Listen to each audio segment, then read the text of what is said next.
Good morning mga loves. Ayan, gumising ako ng maaga, 7 a.m.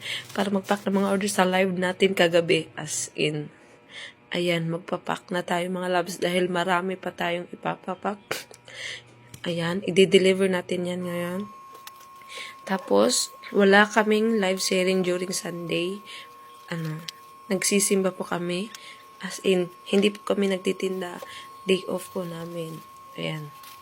Give time po para sa family at sa pagsimba. Ayan. Mag-pack tayo mga loves.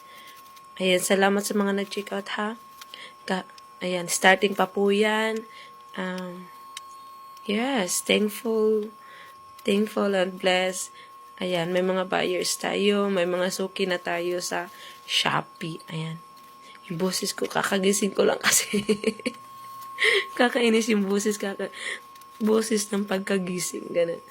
Hala, pak na diha, uy, mga Bisaya, pag-order na mo ha. Di na mo, okay, online na mo. Uy, pagdali diha, pak dahi, kung saan ang oras, alas 8 na. Hindi kadugay ng bayanan ni Uma Orato. Salamat. Sa kilabis, at mo sa akong Shopee shop. Bye!